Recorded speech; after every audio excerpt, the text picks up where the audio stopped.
दोस्तों, क्या आपने कभी विचार किया है कि 21 जून को ही साल का सबसे बड़ा दिन क्यों कहा जाता है या माना जाता है? जो लोग जानते हैं नीचे कमेंट बॉक्स में लिखें, जो नहीं जानते तो पूरी वीडियो को जरूर देखें। Mystery knowledge. तो दोस्तों, 21 जून को साल का सबसे बड़ा दिन क्यों कहा जाता है या होता है, चलिए जानते हैं। यह तो सभी जानते हैं कि 21 जून को अंतर्राष्ट्रीय योग दिवस मनाया जाता है, परंतु आज हम जानेंगे कि 21 जून यानी आज का दिन ही सबसे बड़ा क्यों माना जाता है।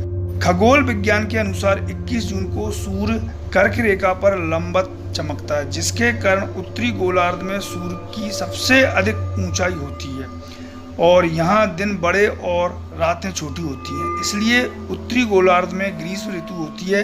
इस स्थिति को कर्क संक्रांति कहते हैं। अब प्रश्न यह है कि ऐसा क्यों होता है। इसका कारण है कि पृथ्वी अपने अक्ष पर 23.30 डिग्री पर झुकी हुई है।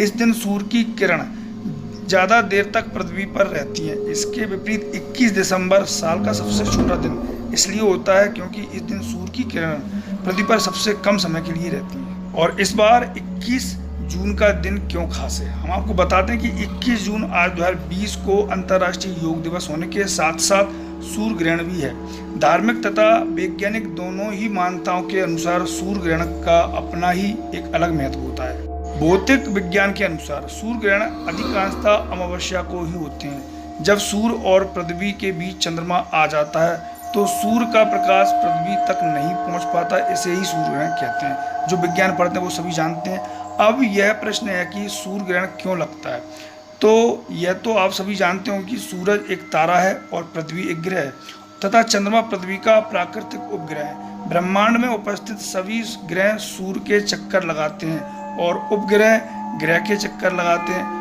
तो इसी क्रम में जब तीनों यानी कि सूरज, पृथ्वी तथा चंद्रमा एक सीधी रेखा में आ जाते हैं तब सूर्य का प्रकाश कुछ समय के लिए पृथ्वी तक नहीं पहुंच पाता है।